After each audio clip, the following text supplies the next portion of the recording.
Hoy nos es muy grato presentar algo que normalmente es bastante distinto de lo que solemos hacer aquí. Algo mucho más interesante, atractivo y divertido. Es la presentación de una novela negra, es la diferencia fundamental con nuestros libros de economía y nuestras charlas sobre temas mucho más aburridos a veces. Entonces, hoy tenemos la oportunidad de disfrutar de la obra de un antiguo asociado, como es Antón Arriola. Es un asociado de la promoción del 89, no es un niño, y aunque él estudió aquí su licenciatura en empresariales, también luego hizo un MBA en la Bocconi, con lo cual es un señor que tiene un nivel de formación mucho más alto de lo que parece, a pesar de escribir este tipo de libros. Es decir, que bueno, combina su seriedad formativa con una complementariedad muy buena en literatura. Yo creo que vamos a tener una entrevista, que vamos a tener una sesión en la cual nuestro periodista invitado, Asier Muñategui, periodista de Red Popular y que tiene muchas facetas, según me han dicho, distintas, le va a poner en algún brete a Antón para que nos comente algo sobre su novela y vamos a disfrutar con ellos de una sesión interesante y distinta. Muchas gracias, Antón, por estar con nosotros y muchas gracias a ustedes por estar aquí presentes. Cedo la palabra.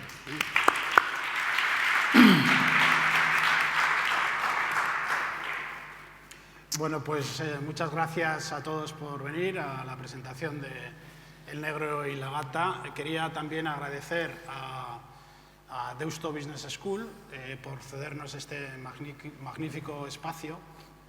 Además, Deusto Business School, la antigua comercial, es mi alma mater. Yo estudié aquí, al igual que unos cuantos amigos que hay por aquí. Y por tanto, pues con gran ilusión en volver además a este magnífico espacio, ¿no? Que ahora se llama la Faculty, pero que antes era la antigua biblioteca de la comercial, donde hemos metido muchas horas estudiando y por lo tanto, bueno, pues nos trae recuerdos gratos y también algunos durillos, ¿no? Quería agradecer también, por supuesto, a Asier por acompañarme una vez más en una presentación de una de mis novelas. La verdad es que no sé qué haría yo en este mundillo en el que soy un auténtico novato sin la ayuda de Asier, que está en todas las salsas. Y bueno, y agradecer también, no olvidarme de Erein, de la editorial, por publicar El Negro y la Gata, ¿no? Lo que vamos a hacer es que Asier me va a entrevistar un poco, me va a hacer una serie de preguntas y después lo abriremos a todos vosotros. Como la novela ha salido ya hace pues, un par de semanas, algunos la habéis leído, con lo cual igual tendréis más preguntas, pero a la vez tener cuidado con lo que hoy en día llaman los spoilers, no arruinar la novela a los que no se la han leído, ¿no? Antes de todo esto, lo que sí quería hacer era comentaros 2 o 3 temas de la novela. No me voy a enrollar mucho, ya me han avisado de que no me enrolle demasiado, pero bueno, para decir 2 o 3 cosas un poco más estructuradas, porque si no luego me lío y no lo digo bien, ¿no?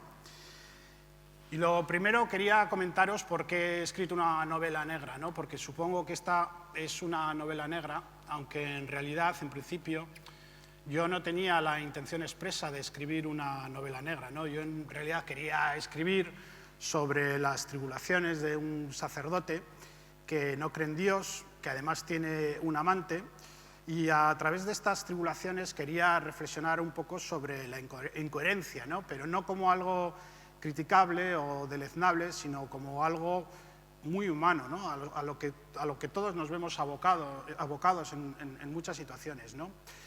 Y bueno, en ese sentido, cómo convivir con ella, hasta qué punto podemos permitirla y cómo hacerle frente, ¿no?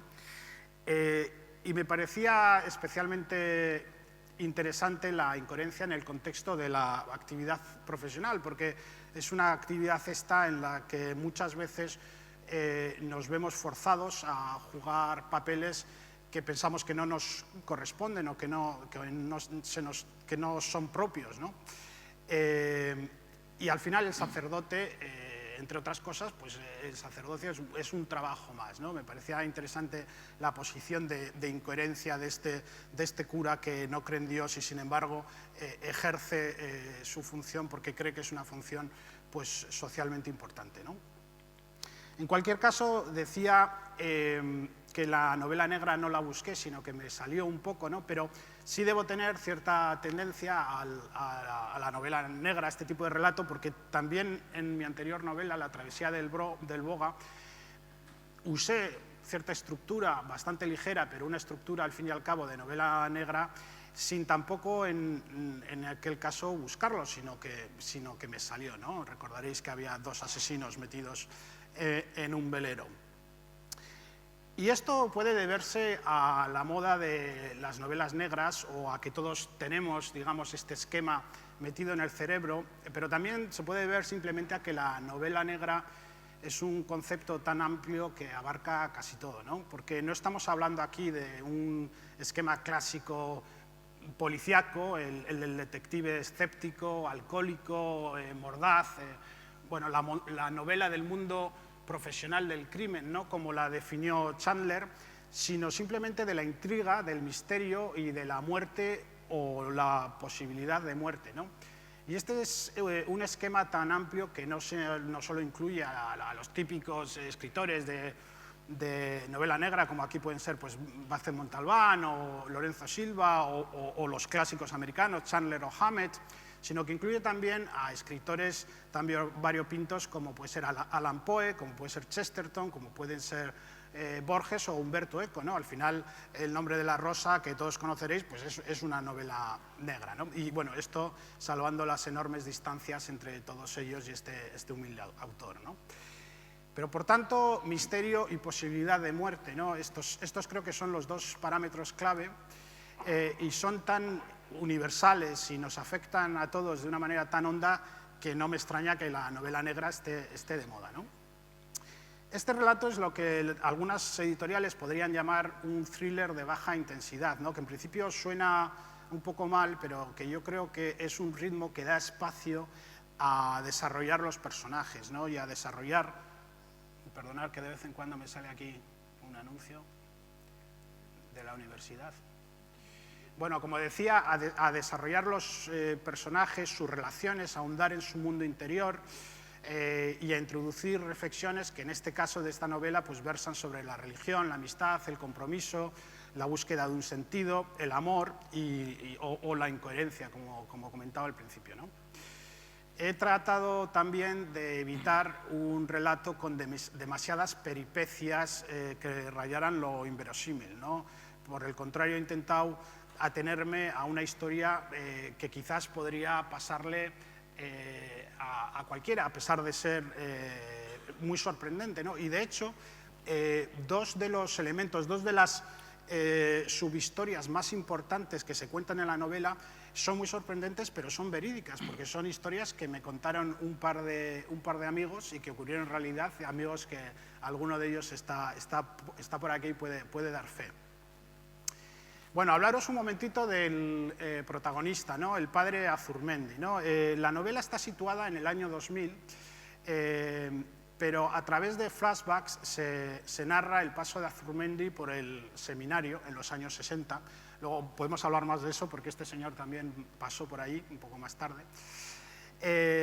Y bueno, se da cuenta de alguna manera de una sociedad que estaba muy apegada a la religiosidad y a la religión y que pasó a ser una sociedad secularizada muy, muy rápida. Lo mismo que en el seminario en los años 60 se presentaban cientos de chavales para el ingreso y tenían que hacer unos exámenes orales y escritos tremendos y se pretendía solo coger a los mejores y ya para el año 70 no había seminaristas, ¿no? Entonces también se da cuenta un poco de ese cambio tan brutal que ha sucedido en el seminario, en la sociedad y al interno del padre Azurmendi, que ya para finales del seminario mayor pues ha perdido la fe, pero ha decidido sin embargo que la profesión de cura es una profesión que le parece útil y le gusta y sigue para adelante, ¿no? Sin embargo, está abrumado porque tiene un dilema tremendo y se siente un traidor, ¿no? Un Judas merecedor de la censura y el reproche de todos sus congéneres, ¿no? Porque llevar años y años ejerciendo, pues ya, como digo, sin creer en Dios y recientemente complicándolo con la relación con Anne, ¿no? Que es la herborista de Sopelana, ¿no? ¿Qué debe hacer Azurmendi, ¿no? Dejar el sacerdocio por coherencia. ¿Cuántos sacerdotes pueden estar enfrentándose hoy en día a dilemas parecidos, ¿no?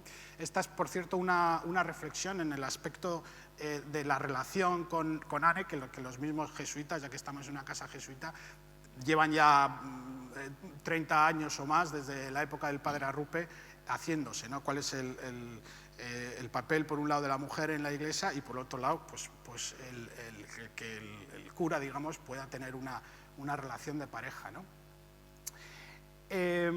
Hablaros un momentito de el peso y la levedad, ¿no? Y esto es quizás un poquito lo más arduo de lo que quería hablar, pero en el relato he introducido con bastante presencia dos conceptos que son el peso y la levedad, tal como los define el autor Milan Kundera en su novela La insoportable levedad del ser, novela muy famosa que conoceréis. Y se trata en gran medida de la elección entre el compromiso y la libertad, ¿no? En la novela de Kundera esta dicotomía se da en diversos planos. En primer lugar, en el amor, en el que tiene que decidir el protagonista tiene que decidir entre el cariño y la lealtad propios de una relación a largo plazo y la excitación y la pasión de los encuentros esporádicos, ¿no? También en el plano político, en el que puede acomodarse al nuevo régimen comunista de Checoslovaquia y seguir prosperando, o negarse a ello y convertirse en un proscrito, ¿no? Y también, finalmente, en el plano profesional, en el que el debate se produce al respecto del anhelo interior que le ha llevado a ser cirujano. Kundera nos avisa ya desde el título de la novela que la levedad resulta insoportable, ¿no? Y yo creo que encierra aquí dos mensajes. Por un lado, que la futilidad de los afanes humanos muchas veces se vuelve insoportable, se nos vuelve insoportable. Y por otro lado, que ese hecho nos empuja a buscar el peso, ¿no? Que es la afirmación del ser y el estar, es decir, nos incita a la acción, a progresar en el trabajo, a crear una familia, a sentar unas creencias y a ponernos una gran carga para ser lo mejor en la familia, en el trabajo, etcétera, etcétera, ¿no? Y sin embargo, Kundera nos dice, y lo leo porque me parece una cita preciosa, por exacta y esclarecedora: el peso es la búsqueda de una continuidad, el intento fútil de solidificar el ser y el estar. Pero en realidad los momentos de plenitud, aquellos en los que tocamos con las yemas de los dedos la eternidad, tienen la naturaleza de la levedad, conllevan indefectiblemente un desprendimiento de toda la pesadez de este mundo. Es la experiencia mágica y siempre efímera de la pura belleza, del puro amor. Una pureza tal, una alegría tal, que sentimos que hemos logrado por un instante vislumbrar algo que está más allá de nosotros y que tal vez, ojalá, sea la verdadera esencia de la creación. Esta cita la tenéis al principio de la novela, me parece una cita magnífica, bueno, una frase magnífica de Kundera. Y en El negro y la gata, este debate entre peso y levedad se da entre los posicionamientos vitales de Azurmendi y de su amigo Kundera, apodado así por su obsesión con la novela de Kundera, el escritor. El primero ha optado por el peso, es decir, el compromiso, cree que tiene una misión que ejecutar en este mundo, en el caso que se trata, el de salvar al negro, que ha sido acusado de cometer un salvaje asesinato. El segundo, sin embargo, su amigo Kundera, se mueve entre el escepticismo, la ironía, el humorismo y la extravagancia. Se dedica a vivir sin más, evitando el peso de los compromisos, buscando la levedad del ser. Y a lo largo de la novela, Kundera, por amistad, el personaje de la novela Kundera, se moverá hacia el compromiso, mientras que el padre Azurmendi entenderá que tal vez esté asumiendo cargas excesivas, y se produce así una síntesis de las dos posiciones, es decir, que al final necesitamos tanto el peso como la levedad, creo yo. Bueno, finalmente, comentaros algo sobre la historia de esta amistad. He mencionado a Kundera, el amigo de Azurmendi, y en efecto esa amistad se convierte en uno de los elementos claves de la novela. Es una amistad socarrona, de sobreentendidos, de crítica mordaz, pero de insoslayable lealtad, como creo que son casi todas o muchas de las buenas amistades entre hombres, ¿no? Parece de nuevo el mensajito.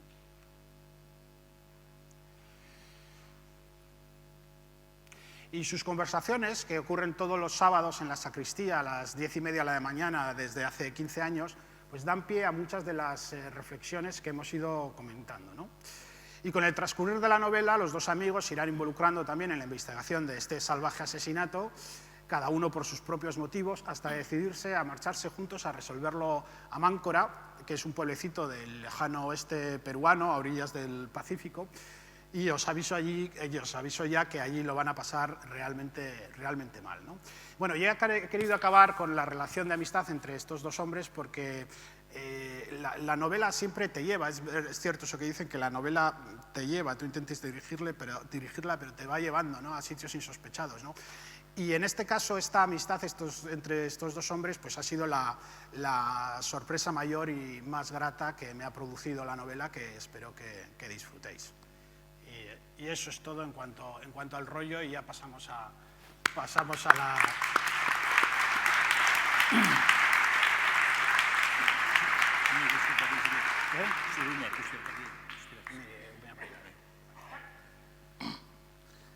Atzalde ondan hori, lehendabizi etorri naiz batez ere zuei berbaiteko, esateko oso aita jatorra daukazuela. Eskerrik asko. Lan egiten duela eta oso lan berezi egiten duela. Eta berak erabakitzen duenean bizitzan aldatzea eta lan berri hartzea da oso tipo berezia delako. Behar bada urteak behar izango dituzue ulertzeko. Nire alaba txikiak ikastorara joan zenean esan zioten, zure aita zer da? Zer egiten du zure aitak? Txapista. Txapista. Bai. Joaten da baserrira, txapartzen du, egurra botatzen du, biztu egiten du eta berotzen du baserria. Nire alabarentzako nintzanik txapista. Horitzan, nire alabak eukan ideia nintzat. Oso zaila da, aita idazlea danean, edo berezia danean jakitea, aita zer dantza egiten duen, nik mesu bat zubintzako. Oso aita jatorra daukazue, indarra handiako eta balia handia daukena. Horregatik etorri naiz, ez esateko jente hauei, ze hona den tipo hau. Zue izateko, zue bioi izateko, eta ereri, handagoenari, izkutatuta, anatzean dagoenari, izateko, ze tipo jatorra daukazuen etxean. Hemos estado todo el día presentando el libro y él necesitaba hoy contaros esto, pero seguramente no os ha dicho nada de la novela. ¿A qué no? ¿Quién era el cura? ¿Qué pasó? ¿Por qué ese cura excura se mete en esta historia? Pero necesitaba hablaros de esa insoportable debilidad de ser, de su filosofía, como en la primera novela, como en la segunda, y vuelve de nuevo. Él necesita explicarse. Y al final es un viaje en la literatura. Hoy le preguntaba en la emisora, como decía Quijote, ¿no? El que viaja, al final conoce mucho y sabe mucho. Él es un viajero, un continuo viajero. La literatura es un viaje, y Antón lleva un viaje, yo creo que externo, porque le gusta viajar mucho, nos llevó a las montañas, luego nos llevó por el Boga, luego ahora nos lleva por aquí por Euskal Herria, siempre más cerca del mar y la montaña. Algo será. Y andan por el mundo. Dice, he estado en todo el mundo, estoy allá arriba de un banco, he sido Dios, pero digo, no, quiero estar aquí. Y me bajo a esta tierra y quiero empezar de cero y ser nuevamente yo. Y es continuamente una exploración de su persona y de lo que él quiere explicar. Y nos coja a alguien como Kundera, que seguramente muchos habréis leído esa famosa novela de Kundera o Kundera, como dice él. Como nunca sabemos tus nombres, como la primera novela, nadie sabe. Si le preguntáis, ¿cómo se titula la primera novela de Antón? Y te pone un nombre ahí, noruego, y dices, habla. Dios, y somos de Arteaga o de Guernica y ahora pronuncia eso. Bueno, soy muy malo con los nombres. Bueno, aquí vamos, como dice él, y se pone con un cura. Hoy es martes y 13, también casualidad. El negro y la gata, es el título.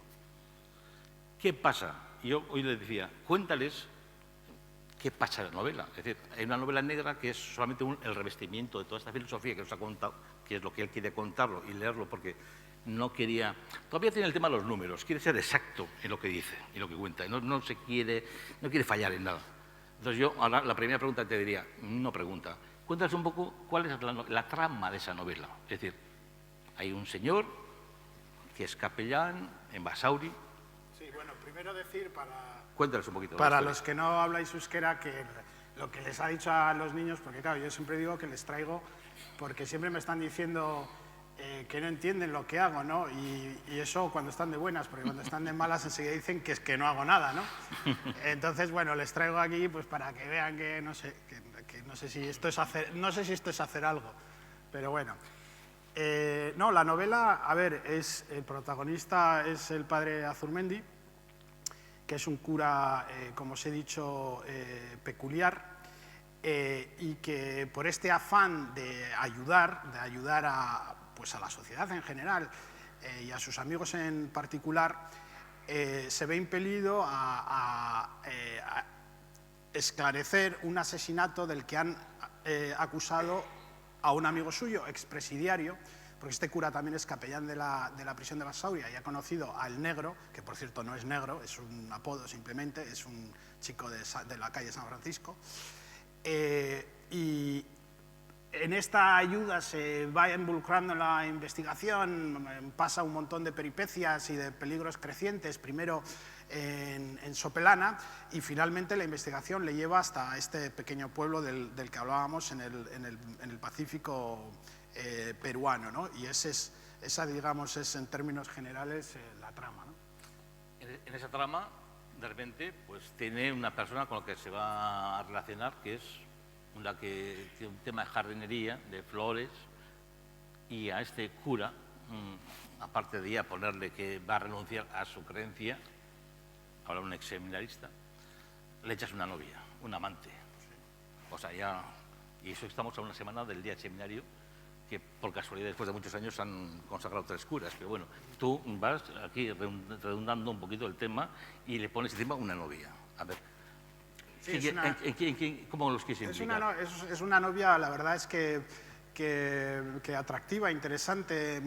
Bueno, unos cuantos de los que han leído ya la novela me han dicho que les ha gustado el personaje y que les gustaría que lo desarrollara más, ¿no? Y por cierto, la editorial me ha pedido que haga una saga con estos personajes, con lo cual estoy ya redactando la segunda entrega, y en esa segunda entrega desarrollo mucho más el personaje de Anne, porque sí que es una mujer fuerte y sensible a la vez, con mucha personalidad, con su propio mundo y bueno, con un cierto reparo hacia el compromiso. A ella también le va a costar comprometerse.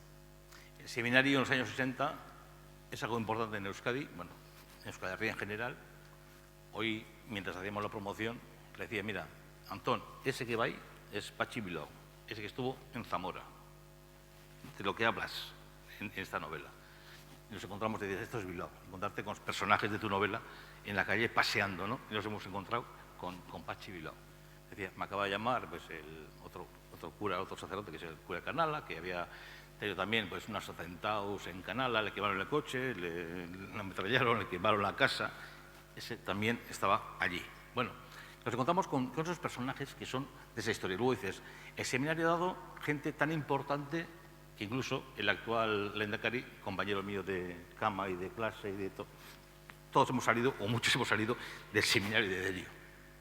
¿Lo tomas por algo en concreto? O sea, ubicas el seminario, pones el seminario por algo en concreto. Yo creo que ha tenido un peso central, ¿no? en nuestra historia reciente, ¿no? Y tuve la gran suerte de que hay una asociación que se llama Astinche, de exseminaristas que estuvieron, porque se llama la asociación de 1953-1970, que estuvieron en esa época. Y bueno, y son gente, por ejemplo, cercana a esta universidad, o sea, Javier Caño, Santa Coloma y un montón de personajes.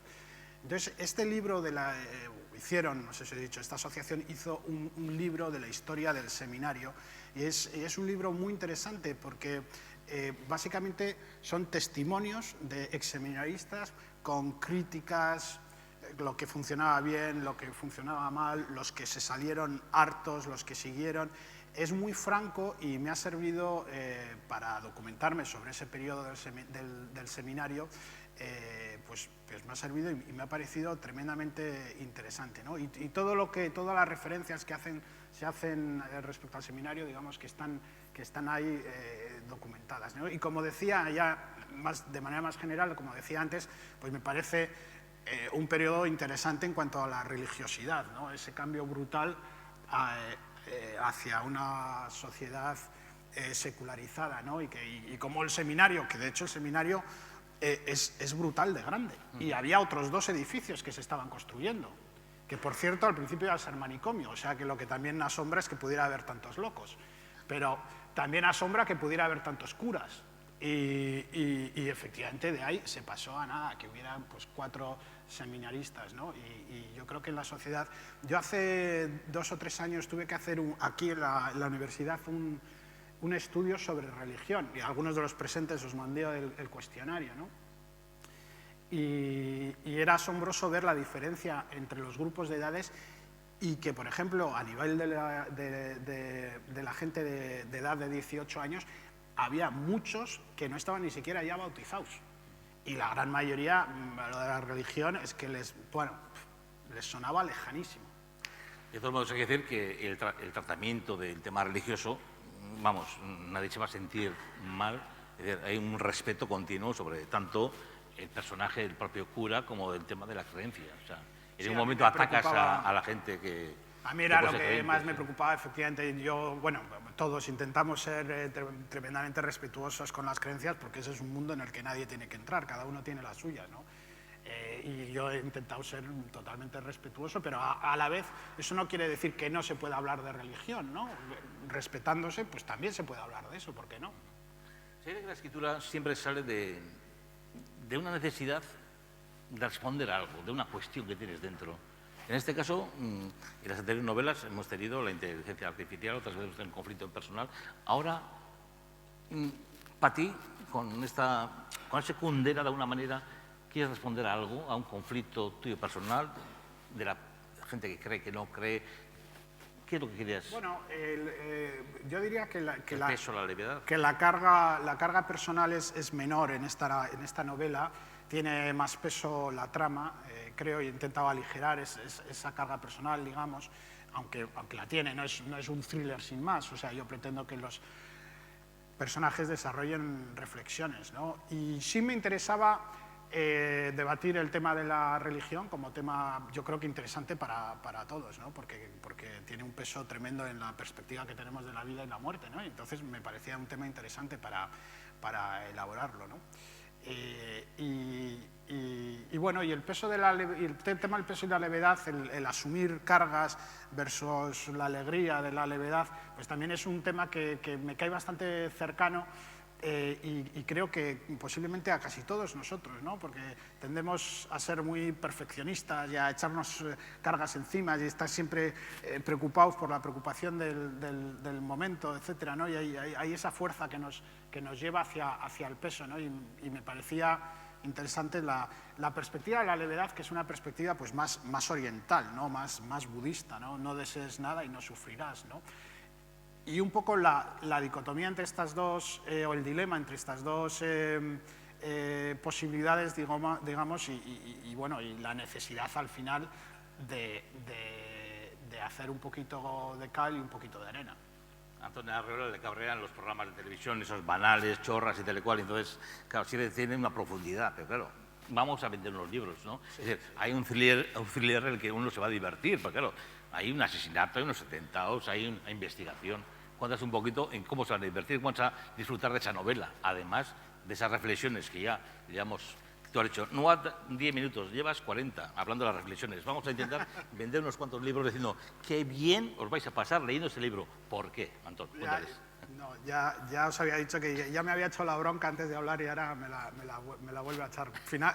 Conseguirá al final que que no... Es que habla de la novela, vamos a decir, ponga es que está muy bien, es que una trama muy buena, reflexión. policíaca, la gente va, o sea, es entretenida, o sea, obviamente. Yo la gente que la ha leído, que ya va siendo bastante, la verdad es que me ha dicho que se ha enganchado muchísimo, que la ha leído del tirón y que te pegas a las páginas, y aunque no hay una peripecia que a mí personalmente no me gusta, incluso me molesta que en una novela, una serie de televisión, cada minuto, cada página pase algo nuevo y un nuevo vericueto, una nueva sorpresa, ¿no? A mí es que eso hasta me molesta, ¿no? Entonces, eso no ocurre, pero sin embargo hay una tensión continua a lo largo de la novela. Hay unos personajes muy malvados, en concreto la gata es un personaje tremendamente oscura, como digo, hay adepta al sexo y al vudú y a la violencia y al crimen y a todo. Y creo que, bueno, que lo hace. Y luego ese cambio de colorido, ¿no? de estar primero en Sopelana, Verango, en nuestro entorno, y después pasar a Perú, cambiar totalmente el chip, unos personajes que hablan, piensan, se mueven de otra manera, lugares donde la vida no vale nada y que suponen un cambio de esquema brutal para Azurmendi y Kúndera, que se van para allí. Y ese cambio de colorido y de perspectiva y, digamos, introducir a los maleantes peruanos en la novela, creo que le dan un toque atractivo, sí. Yo he visto que los periodistas en general, en la cantidad de entrevistas que te han hecho, preguntaban mucho el cura, investigador, bueno, de tercera división, pero claro, no es el padre de Brown, pero que todo el mundo decía, oye, es que hay muchos curas que han sido famosos a través de grandes escritores o de series de televisión. ¿Has buscado eso? Y dices, no, lo mío ha sido otra cosa. Cuéntales un poquito. No, yo... efectivamente, lo del padre Brown, yo creo que, de Chesterton, yo creo que pertenece a otra época, ¿no? Y yo no quiero hacer un cura investigador, ¿no? Quería hablar de un cura y le tocó investigar. De hecho, en la segunda entrega, bueno, este hombre ya, pues con la amante, no cree en Dios y tal, pues ya le han echado de la parroquia de Verango y le dejan, eso sí, ejerciendo las funciones de capellán de la prisión de Basauri, porque posiblemente nadie quiere hacerlas, pero le acogen los jesuitas precisamente aquí, en la universidad, como profesor. O sea que ya en la segunda entrega, en la segunda entrega va a ser profesor y capellán, ¿no? Va a evolucionar el personaje. Profesores jesuitas aquí, eso lo sí. Profesor aquí. Aquí estamos. Más bien en la literaria, pero en humanidades, pero... Luego te vas a Perú. Bueno, los protagonistas también, bueno, a Perú. El viaje siempre, la literatura es un viaje, decimos, tanto metafóricamente como literariamente. El viaje y los paisajes en ti siempre están presentes, en esta novela también.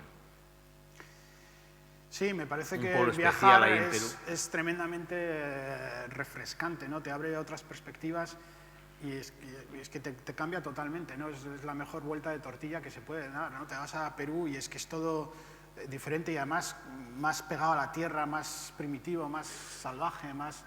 y eso te da un revolcón que desde luego te inspira, ¿no? Y bueno, la primera novela estaba basada en un viaje a Noruega, la segunda en una travesía por el Mediterráneo que yo también había hecho, y en este está el elemento de Perú, que fui con mi amigo Pedro Echevarría, que estará por aquí, que nos fuimos los dos allí a conocer, bueno, él ya conocía muy bien Máncora, fui yo con él a conocerla.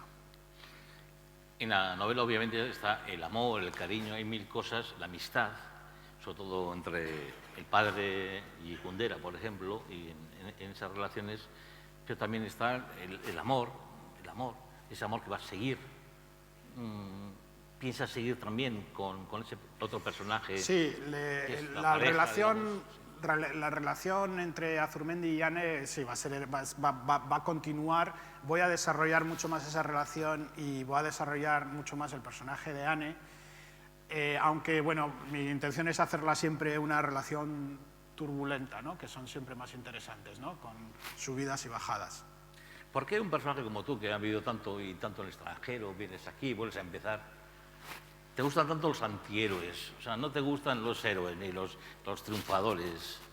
Sí, no, bueno, no sé, yo la verdad es que me parece mucho más interesante un poco la figura del perdedor o el desengañado, ¿no? Porque yo creo que todos nos llevamos desengaños en un momento u otro, ¿no? Y bueno, me parece muy atractivo hablar de eso, ¿no? De cuando haces una apuesta o lo das todo en un aspecto y te llevas un tortazo, ¿no? Que les ha ocurrido a todos mis protagonistas, realmente, ¿no? Antes de que la gente empiece a preguntar, para terminar, antes te he hecho una pregunta en la emisora, también decían que el trigo no sabe cuando ese viento suave le dobla, si ese viento en otra parte más tarde puede ser huracán. Es decir, estas decisiones, como las de este cura o estos personajes, quizás mañana pueden traer pues consecuencias más graves, más importantes, más grandes, ¿no? Que es un poco me has hecho esa pregunta en la emisora y no la he entendido y ahora tampoco la llego a entender. Y me he salido por peteneras. Yo lo que he dicho, bueno, la novela te lleva, no sabes dónde va a acabar. Por ejemplo, hablas de los curas, dejan los curas. Bien, va a hacer una decisión.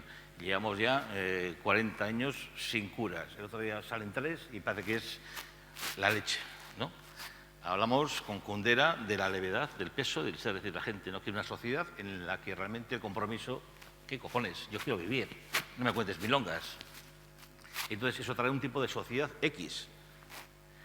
Leer, oye, tiqui, no me hagas leer 300 páginas, que con esto ya me vale. Entonces todo eso trae luego un tsunami de otras consecuencias. Es un poco ese viento que parece que no que solamente mueve el trigo, luego a veces trae unas consecuencias y dices, esto es un huracán. Y de esto, cuando dice la gente, no hagas caso de ese tema que ha salido de la educación de que, coño, éramos los primeros y estamos los 20 en la lista. Y de repente en Euskadi parece que somos malísimos estudiando. O sea, puede ser que a veces cuando se toman esas decisiones, como tus personajes en esta novela, luego tengan unas consecuencias que a veces son imprevisibles. ¿Es a lo que he explicado o no? Sí, bueno, pero es que vamos, sabes tú, sabes tú mucho más que yo de todo eso, ¿no? No, me ha dicho que te pregunte solamente, yo vengo a preguntarte. Sí. No, a ver, en la novela, porque yo solo puedo hablar de la novela, de lo demás podemos hablar todos, ¿no? Pero bueno, la novela transcurre en el año 2000 y muchos de los efectos de los que estás hablando pues irán aflorando, ¿no? Yo creo que aquí se da esa etapa, o se describe un poco esa etapa de pérdida de religiosidad. Yo creo que la pérdida de religiosidad no ha sido todavía sustituida por nada sólido. Hay un vacío con el que camina mucha gente y todavía hay una necesidad de espiritualidad. Y bueno, ya veremos cómo se va rellenando eso, ¿no? Por ejemplo, en Estados Unidos hubo una vuelta bastante brutal hacia la religiosidad, ¿no? Entonces, bueno, sí, serán temas que seguro que van aflorando. Sí. Yo terminaré diciendo lo mismo que te he dicho antes. El engaño está al final de tus novelas, está ahí. O sea, hay gente en tus novelas, tus protagonistas, que dan la vida, dan todo por una creencia y se llevan el palo casi siempre. O sea, entonces, esa es un poco la consecuencia, ¿no? Sí, pero yo intento también ponerlo en positivo en el sentido de que es que de eso se trata en la vida, de llevarte palos y bueno, y seguir para adelante y que se te olviden y estar preparado para el siguiente palo, ¿no? Decía Churchill, que tiene citas para todo, decía que el éxito es fracasar, fracasar, fracasar y fracasar. ¿Os ha gustado? Es una frase para terminar cojonuda. ¿Te aplaudimos? Sí.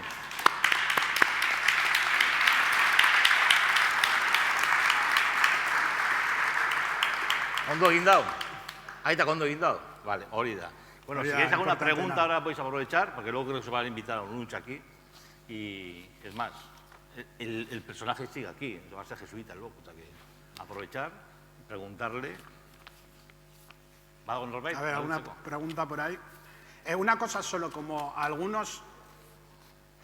recordaros de nuevo que Blanca, por ejemplo, se ha leído la novela, entonces que tengáis con cuidado con los spoilers. Yo efectivamente me la he leído, te doy la enhorabuena porque es francamente buena y realmente engancha de principio a fin. Y yo un poquito, la pregunta que quería hacer es, más que nada es una curiosidad. En todas tus novelas, para mí un poco lo original de tus novelas es que aparte de lo que es la trama en sí, metes siempre un tema de fondo, un tema pues, filosófico, trascendental. Entonces, ¿qué se te suele ocurrir primero? ¿Ese tema de fondo que quieres tocar y luego lo maquillas en la trama o primero la trama? O sea, ¿cómo funciona la cabeza tuya? Sí, no, y tienes toda la razón. O sea, yo en las 3 primeras novelas he empezado claramente por el tema más profundo y luego he pensado en la trama. De hecho, en la primera incluso el tema, digamos, más profundo, entre comillas, lo tenía ya redactado y luego busqué la trama, ¿no? Esta novela que he empezado ahora, la segunda entrega, es la primera en la que la trama viene claramente por delante. Y todavía no sé muy bien qué distintos temas surgirán, pero me he basado en la trama. Pero hasta ahora sí que tenía una necesidad, diría Asier, de soltar mi rollo, y bueno, parece ya que se va acabando mi rollo, entonces ya nos dedicaremos a la trama. Lo dice el editor, normalmente. Sí. Lo dice el editor, yo apoyo. Bueno, tú ya has publicado tus 3 libros y sé que has puesto mucho empeño en este como en los otros 2. Y bueno, al final has tenido que has ido hasta Perú para inspirarte en tu final. Pero me gustaría saber de los 3, ¿cuál es tu libro favorito? El último.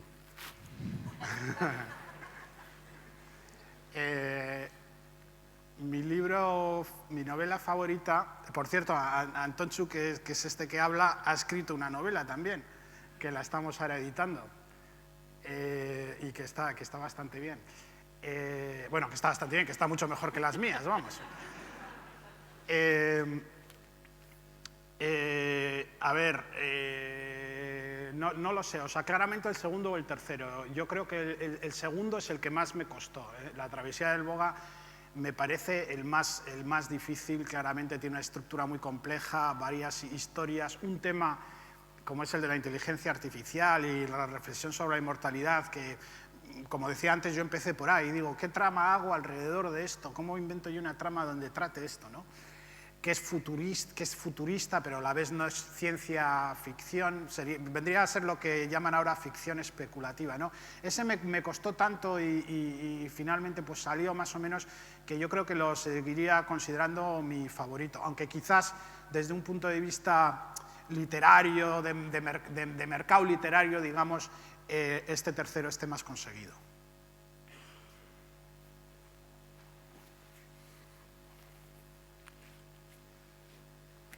Bueno, beste ikizpadan, eskerrik asko eta txalo bat idazle oneri.